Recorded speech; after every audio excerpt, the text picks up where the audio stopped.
शपथ ग्रहण तथा प्रमाणपत्र वितरण समारोहका सभापति, राप्रपाका वरिष्ठ नेता,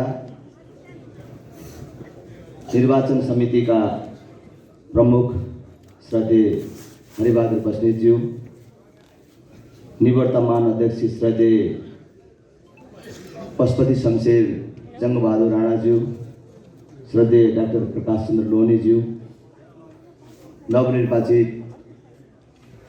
पदाधिकारी सदस्य साथीहरू, निर्वाचन समितिका र यो महाधिवेशनका सन्दर्भमा गठित विभिन्न समितिका पदाधिकारी सदस्य साथीहरू, यहाँ उपस्थित महाधिवेशन प्रतिनिधि लगायत राष्ट्रिय प्रजातन्त्र पार्टीका शुभेच्छुक, अन्य दिदीबहिनी तथा दाजुभाइहरू, पत्रकार साथीहरू, भद्र महिला तथा सज्जनहरू, हामीले ऐतिहासिक एकता सम्मेलन भनेर जो नामकरण गरेका थियौं, त्यो वास्तवमै नेपालको राजनीतिमा सधैँ सम्झिने, नेपालको राजनीतिमा सधैँ चर्चामा र उदाहरणमा आउने ऐतिहासिक महाधिवेशनको रूपमै सम्पन्न भएको छ।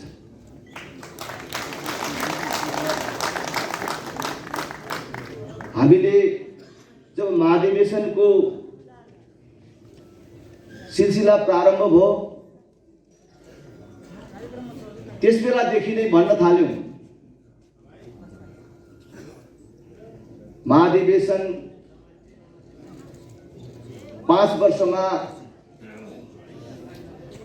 औपचारिकता पूरा गर्ने एउटा भेला मात्र होइन, त्यसले विगतको पनि समीक्षा गर्नुपर्छ र भविष्यका लागि एउटा सुनिश्चित मार्ग पनि तय गर्नुपर्दछ। यो पटक महाधिवेशनका प्रतिनिधिहरूले परम्परागत रूपमा कसैलाई नेतृत्वमा स्थापित गर्ने अथवा नवीकरण गरेर जाने काम मात्र गर्नु हुँदैन भनेर हामीले सुरुदेखि नै कुरा उठायौं कि राष्ट्रिय प्रजातन्त्र पार्टीको मुख्य मुद्दा राष्ट्र संस्था, हिन्दू राष्ट्र पुनर्स्थापना र संघीयता खारेजी, त्यो मुद्दा सडकमा 62-63 को राजनीतिक परिवर्तनपछि अहिले सर्वाधिक लोकप्रिय अवस्थामा छ। तर राष्ट्रिय प्रजातन्त्र पार्टी आफ्नो जीवनको सबभन्दा कमजोर अवस्थामा छ। किन यस्तो भयो? यसको समीक्षा हुनुपर्छ। हामी कहाँनिर चुक्यौं? यसको खोजी हुनुपर्छ। र यो पटक जो देशको राजनीतिमै बारम्बार उठ्ने गर्छ, नेपालको राजनीतिमा घरिघरि र खास गरी 2046 सालको राजनीतिक परिवर्तन पछिको घटनाक्रमलाई मात्र, यो 30-31 वर्षको घटनाक्रमलाई मात्र हेर्ने हो भने विभाजित नभएका कुनै राजनीतिक दलहरू छैनन्। सबभन्दा कान्छो भनेको साझा विवेकशील पार्टी समेत विभाजित भयो। 2047 सालपछि बनेका कुनै पनि सरकार बहुमत प्राप्त गरेर आए पनि पूरा कार्यकाल पूरा गर्न सकेन, पूरा कार्यकाल चलेन, बिचैमा नढलेको कुनै सरकार भएन। किन यस्तो हुन्छ? किन राजनीतिक दलहरू बारम्बार फुटिराख्छन्? किन आफ्नै पार्टीको मानिसहरूले आफ्नै पार्टीको सरकार ढाल्न अगाडि सर्छन्? त्यसको खोजी गर्दाखेरि त्यसको मूलमा नेपालको राजनीतिक पार्टीहरूको विधानमा र देशको संविधानमा समेत नेतृत्व हस्तान्तरणको कुनै व्यवस्था छैन।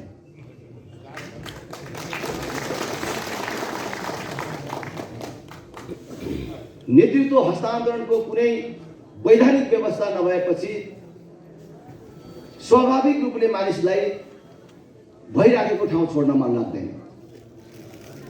जसले गर्दाखेरि एक थरीले टिकिराख्न अनेक जालझेल प्रपञ्च र गुटहरू निर्माण गर्नुपर्ने, अर्कोले त्यो नेतृत्वलाई लडाउनको लागि आफै भित्रबाट सकिएन भने अर्को दलको सहारा लिएर भए पनि ढलाउनु पर्ने, विद्रोह गर्नुपर्ने, जसले गर्दाखेरि देशको सम्पूर्ण राजनीति अस्थिर भयो। देशको राजनीति अस्थिर मात्र भएन, त्यसको दुष्प्रभावको शिकार समग्र देश र जनता बन्यो। यो चोटि कांग्रेसहरू, एमालेहरू, कांग्रेस एमालेमा भएका मेरा पुस्ताका, मेरा दौतरी अरू साथीहरूले पनि मेरो कुरा अहिले सुनिराख्नु भएको होला। मेरो अहिले पनि कुरा भइराखेको छ योगेश भट्टराईहरूसँग, रामकुमारी झाँक्रीहरूसँग, रामहरि खतिवडाहरूसँग, अरूहरूसँग कुरा भइराखेको छ। यो पुस्तान्तरणको कुरा, पुस्तान्तरणको कुरा त त्यहाँ हो सबभन्दा बेसी उठेको, तर कसैले आँट गर्न सकेन।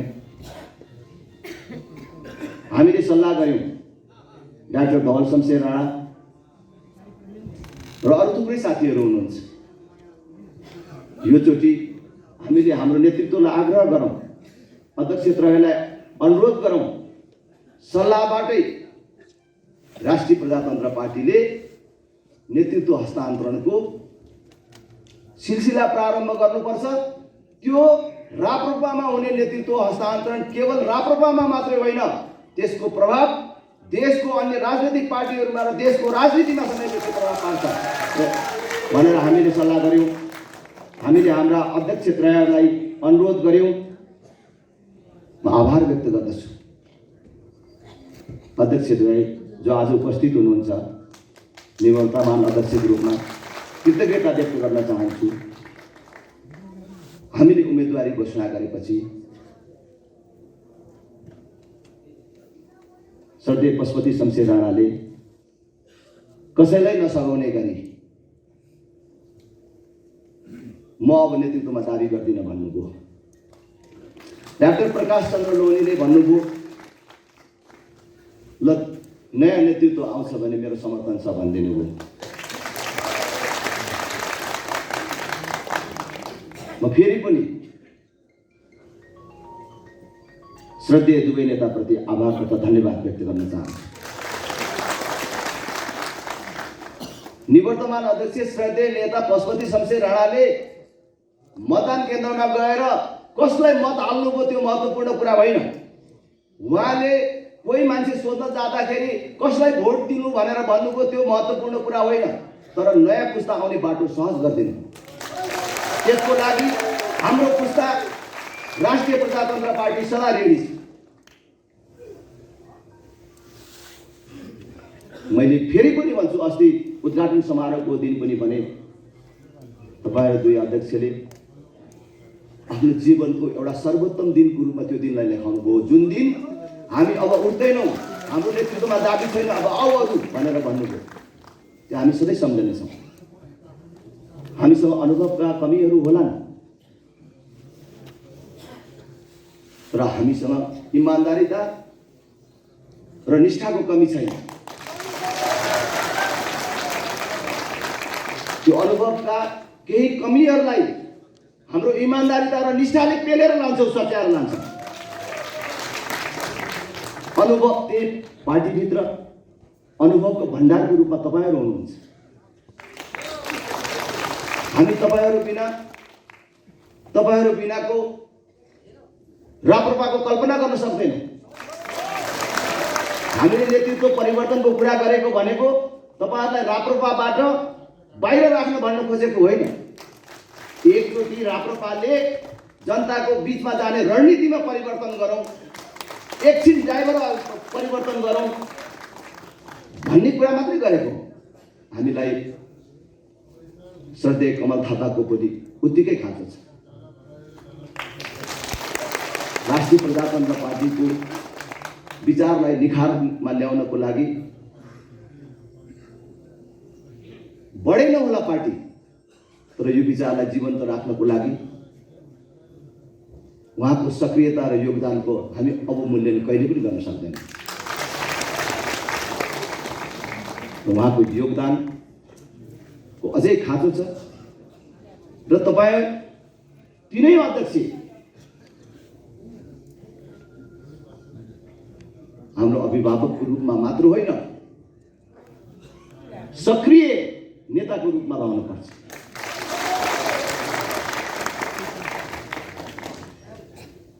तपाईहरुको मान सम्मानमा कुनै पनि कमी हुन नदिने जिम्मेवारी अब हाम्रो काँधमा आएको छ। हामी तपाईहरुलाई कुनै पनि ढङ्गले तपाईहरुको मान सम्मानमा कमी हुन नदिने वचनबद्धता पनि व्यक्त गर्न चाहन्छु। मैले फेरि पनि भन्छु, हामीले परिकल्पना गरेको बलियो राप्रपा, नवीन राप्रपा तपाईहरु बिनाको होइन, तपाईहरु सहितको। हामीले जसरी सैद्धान्तिक रूपमा राष्ट्रिय प्रजातन्त्र पार्टीलाई निरन्तरता सहितको परिवर्तनकारी पार्टी अथवा संवर्धनवादी पार्टी भनेर भनेको छ, हामी यो पार्टीभित्र हाम्रो संरचनामा परिवर्तन, नेतृत्वमा परिवर्तन हामीले निरन्तरता सहित खोजेका छौँ। त्यसकारण यसमा तपाईहरुको मनमा कुनै पनि प्रकारको आशंकाहरू छन् भने त्यसलाई त्याग्न म आग्रह गर्न चाहन्छु। निर्वाचन समितिले अन्तिम दिन हामीलाई यतिकै प्रमाणपत्र दिएको भए पनि हुन्थ्यो। यो रूपको कार्यक्रम गरेर सबै साथीहरूलाई सम्बोधन गर्ने, आफ्ना भनाइहरू राख्ने मौका दिनुभयो, आभार व्यक्त गर्न चाहन्छु। श्रद्धेय निवर्तमान अध्यक्ष कमल थापा पनि आज यहाँ हुनुभएको भए सुनमा सुगन्ध हुन्थ्यो। म फेरि पनि पूर्ण विश्वास गर्छु आगामी दिनमा हामी सँगै हुनेछौँ र उहाँको योगदान राष्ट्रिय प्रजातन्त्र पार्टीले सदा प्राप्त गरिराख्नेछ।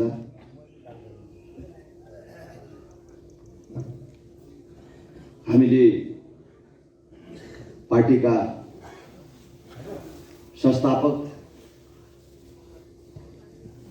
अध्यक्ष लोकेन्द्र बहादुर चन्दको पनि भूमिका पार्टीमा सदा जीवित राख्नेछौँ। यो सबै चिज हामीले मिलाएर कुनै पनि कुरामा हामीले कमी हुन दिन्नौँ। म साथीहरूलाई पनि आग्रह गर्न चाहन्छु कि राष्ट्रिय प्रजातन्त्र पार्टीले यो महाधिवेशनबाट मैले अघि भने जस्तै केवल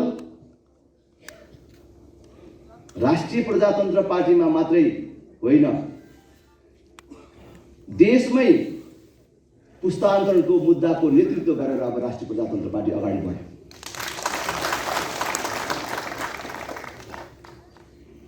आज तपाईहरुलाई पनि महसुस भइराखेको होला, राष्ट्रिय प्रजातन्त्र पार्टीको यो महाधिवेशनमा देशका अन्य पार्टीका मानिसहरू, आम बुद्धिजीवीहरू, सञ्चारकर्मीहरूको ध्यान नेकपा एमालेको महाधिवेशनमा भन्दा कम आकर्षित भएको छैन। पहिलेबाटै राष्ट्रिय प्रजातन्त्र पार्टी प्रति मानिसहरू आशाका नजरले हेरिराखेका छन्।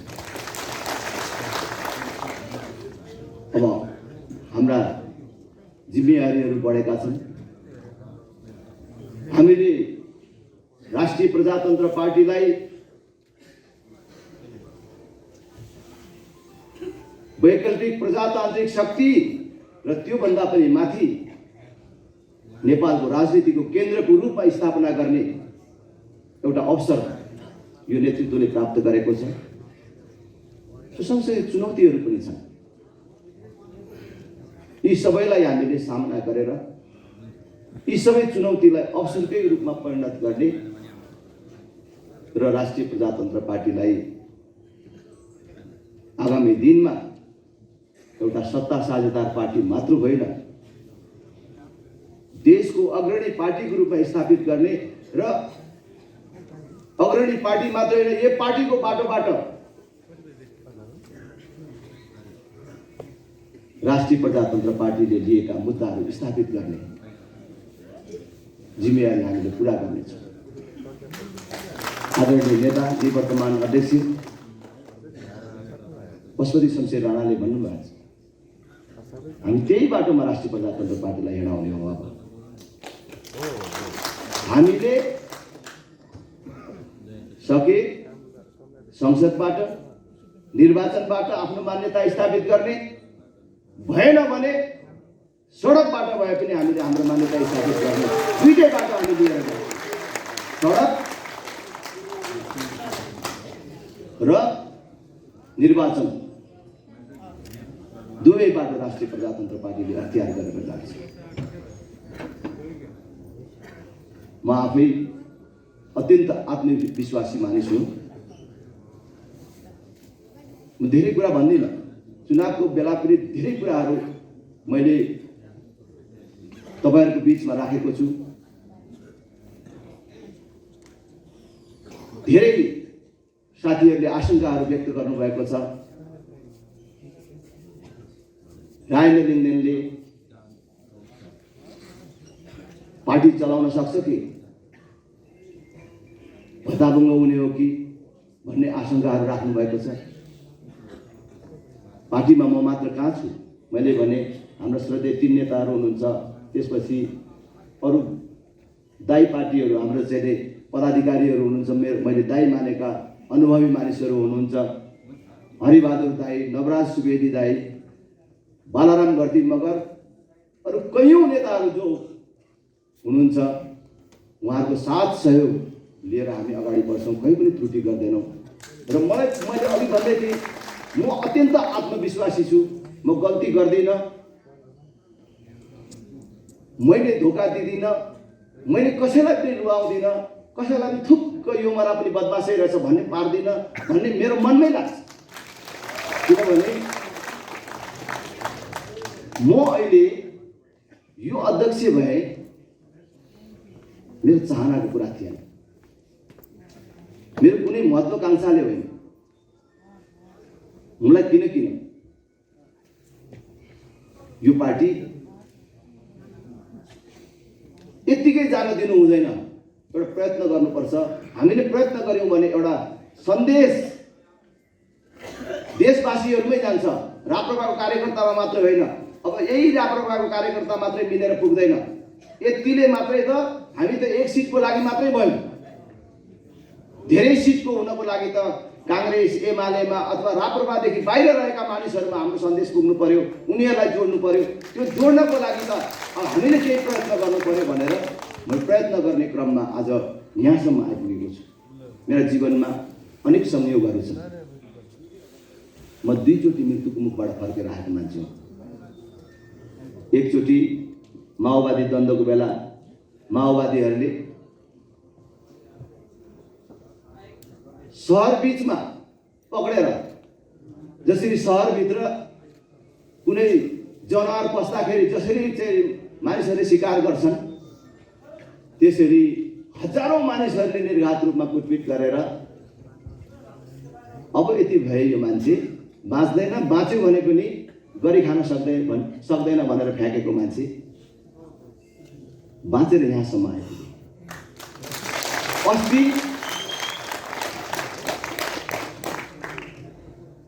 यो महामारीमा एकै रात ढिलो ल्याएको भए म आज तपाईहरुको बीचमा हुन्न थिएँ। म अस्पतालमा हुँदाखेरि दिवंगत राजेश्वर देवकोटा पद्मसुन्दर लाउतीहरूलाई भेटेँ।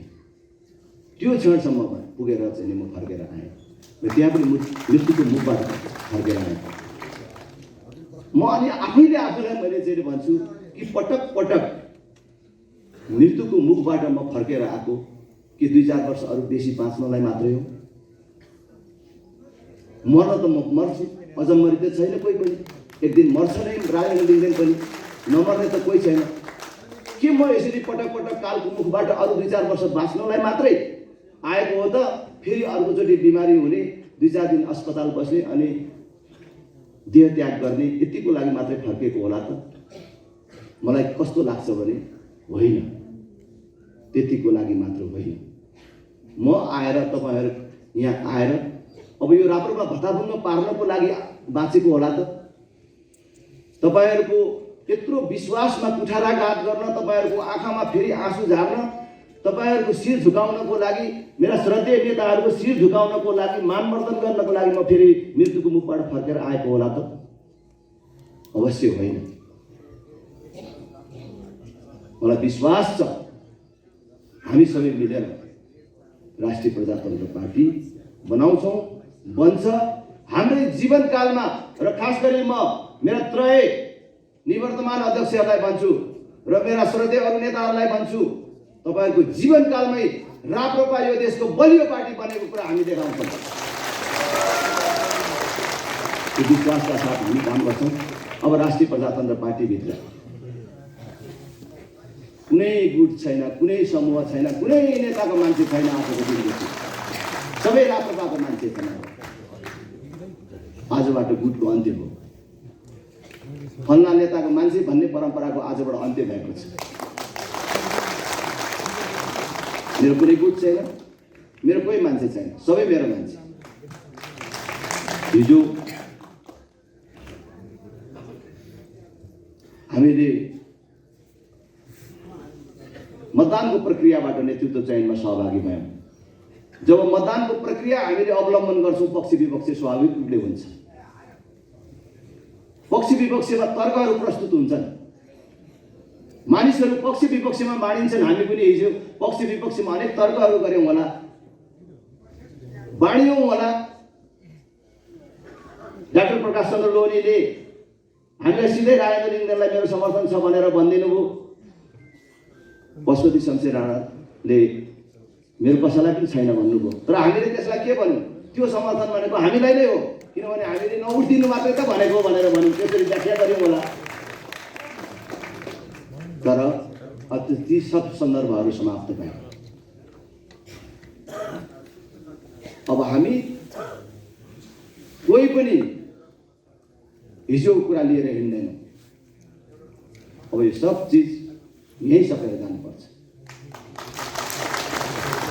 कति साथीहरूलाई हिजो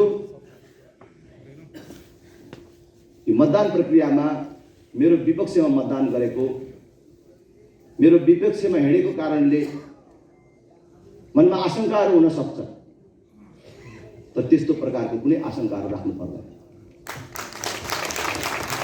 म त्यस्तो सानो चित्त र छाती लिएर राजनीतिमा छुइनँ। झापा जस्तो जिल्लामा 2064 सालमा हामीले हाम्रो निर्वाचन क्षेत्रमा 250 भोट पनि पुर्याएको थिएन। त्यहाँ अहिले हामी चुनाव जित्दाखेरि झन्डै 50,000 मत दिएर जित्यौं। 4टा स्थानीय तह छ, त्यसमध्ये 2टामा त हामी कसैसँग सम्झौता नगरिकन चुनाव जितेर आएका छौं। मेरो गाउँपालिकामा मेरै माइलो भाइ रविन्द्र लिङ्गदेन यतै कतै हुनुपर्छ, गाउँपालिकाको अध्यक्ष जितेको छ। अहिले सानो बच्चा यहाँ आइराखेको थियो, कचन कवल गाउँपालिका, अन्जार आलमको छोरा। अन्जार आलम एउटा मुसलमानको छोरो, हिन्दू राष्ट्र हुनुपर्छ भन्ने पार्टीबाट गाउँपालिकाको अध्यक्ष जितेको छ। मात्रै होइन, उपाध्यक्ष पनि जितेको छ। 2 बहुमत छ त्यहाँ।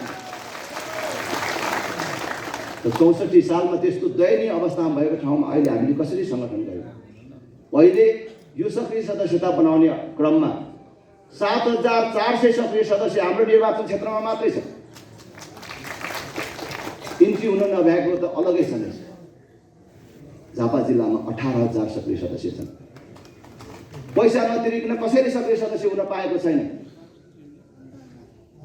भने हिजो भोट नदिने, हिजो काङ्ग्रेसमा भएको, एमालेमा भएको, माओवादीमा भएको कारणले त्यो मान्छेहरूसँग नबोलेको भए, त्यो मान्छेहरूसँग भेदभावको आफ्नो बानी बेहोरा भएको भए, अथवा विपक्षी भन्ने बित्तिकै तिनीहरूलाई वक्र दृष्टिले हेर्ने हाम्रो चलन भएको भए, मेरो चलन भएको भए, त्यत्रो समर्थन कसरी निर्माण? जसले विपक्षमा भोट दिन्छ, जसले विरोध गर्छ, त्यसलाई बेसी ठकाउने, त्यसलाई बेसी आफ्नो बनाउने प्रयत्न चाहिँ मबाट हुन्छ। त्यस कारणले त्यो विरोध गरेको कारणले, विपक्षीमा गएको कारणले मैले कसैलाई पूर्वाग्रह राख्दिनँ। सबैलाई मिलाएर लान्छौँ। यहाँ हाम्रो पार्टीमा एउटा समस्या छ, खास गरी ताई पार्टीहरूमा को अगाडि बोल्ने, को पछाडि बोल्ने, को सिनियर, को जुनियर। अब यो सब चिज पनि हामी मिलाउँछौँ। म सबै केन्द्रीय सदस्य साथीहरूलाई भन्छु, पदाधिकारीहरूलाई पनि भन्छु, हामी यो हप्ताभित्रै तपाईँहरू घर फर्कनुभन्दा अगाडि नै एकचोटि बैठक बस्नुपर्छ। यो प्रारम्भिक बैठकबाट अरू कार्ययोजनाहरू बनाउनुपर्छ र त्यो सँगसँगै अब यो मर्यादा क्रम पनि निर्माण गर्ने। अब 6 जना उपाध्यक्ष भयो भने अब 6 जना उपाध्यक्षले एकचोटि योचोटि एकजनाले बोल्यो, अर्कोचोटि अर्कोले बोल्ने, अब के मिलाउनु पर्ने हो त्यो सबै मिलाएर अब यो पछाडा नहुने व्यवस्थाहरू हामी मिलाउँछौँ। यसमा चाहिँ हामीलाई राजनीतिले कहाँ राख्ला, के राख्ला, यसलाई तल पार्ला, माथि पार्ला, यस्तो कुराहरू केही चिन्ता लिनु पर्दैन। हामीले अब सबै केन्द्रीय सदस्य साथीहरूले, पदाधिकारी सदस्य साथीहरूले बुझ्नुपर्छ, अब पार्टीमा चाहे त्यो महाधिवेशन प्रतिनिधि साथीहरूले पनि बुझ्नुपर्छ, काम नगरिकन बस्न नपाउने व्यवस्था ल्याउँछौँ। अब झगडा चाहिँ त्यहाँ हुन्छ। हेर्नुहोस्, अब जिल्ला सभापतिको मूल्याङ्कन आउने स्थानीय तहको निर्वाचनमा कति स्थानीय तहमा उम्मेदवार उठाउँछ, कतिवटा वडामा जिताउँछ, त्यसबाट मूल्याङ्कन हुन्छ। केन्द्रीय सदस्यले पनि कति काम गर्नुपर्ने हो, जिम्मेवारीहरू निर्धारण हुन्छ। अब कामविहीन केन्द्रीय सदस्य हामीले कसैलाई पनि राख्दैनौँ, सबैलाई काम दिन्छौँ, कामको व्यवस्था मिलाउँछौँ। जिल्लाहरूले पनि चलिराख्नुपर्ने व्यवस्था मिलाउँछौँ। यो कामको आधारमा अर्को महाधिवेशनमा भोट माग्न पाउने, जसरी मैले भन्छु नि, हाम्रो क्षेत्रमा हेर्नुहोस् न भनेर भन्दैछु नि, तपाईँहरू धक्कु लाउँदैछु नि, अर्को साथीले त्यही धक्कु लाउने वातावरण हामी निर्माण गर्छौँ। त्यही भनेर भोट माग्ने वातावरण निर्माण गर्छौँ। अहिले त भन्ने केही कुरा छैन, सबै कागजमा संगठन बनाएर आउनु पर्यो, श्रेष्ठता मिलाउनु पर्यो, होइन? अब उठाउनु पर्दा कोही पनि छैन, जित्नेको कुरा के गर्नु, उठ्ने मान्छे छैन, होइन? यसमा हामी अब निर्मम समीक्षा गरेर जान्छौँ। म तपाईँहरूलाई विश्वास दिलाउन चाहन्छु, राष्ट्रिय प्रजातन्त्र पार्टीले अब गति पक्रिन्छ, अब यो जीवन्त बनेर अगाडि जान्छ। म आज यो कार्यक्रमको मार्फत राष्ट्रिय प्रजातन्त्र पार्टीमा रहेर विभिन्न कालखण्डमा राष्ट्रिय प्रजातन्त्र पार्टी बाहिर जानुभएका सबै पूर्व राप्रपा साथीहरूलाई राप्रपामा फर्कन पनि आग्रह गर्न चाहन्छु। पहिले आफ्नै साथीहरूलाई घर फर्काउने अभियान चलाउने, अनि फेरि लगत्तै समान विचार भएका अरूलाई पनि राप्रपामा आह्वान गर्ने, काङ्ग्रेस, एमाले, माओवादीमा भएका साथीहरूलाई पनि राप्रपामा आउन आह्वान गर्ने र अब राप्रपामा प्रवेशको कार्यक्रम आन्दोलनको रूपमा अगाडि बढाउने, त्यसको लागि हामी सबै तयार हौँ। फेरि पनि श्रद्धेय हरिबहादुर बस्नेत दाई, जसले यो उमेरमा रातारात खटेर निर्वाचनलाई निष्पक्ष, स्वतन्त्र रूपमा, निर्विवाद रूपमा सम्पन्न गर्नुभयो। उहाँप्रति धन्यवाद, आभार तथा कृतज्ञता व्यक्त गर्न चाहन्छु। तपाईँ सबै महाधिवेशन प्रतिनिधि साथीहरूको बसाई सुखद र आनन्ददायक रह्यो होला भन्ने कामना गर्दै तपाईहरु सबलाई धन्यवाद दिँदै बिदा हुन्छु। धन्यवाद। जय राष्ट्र, जय जनता।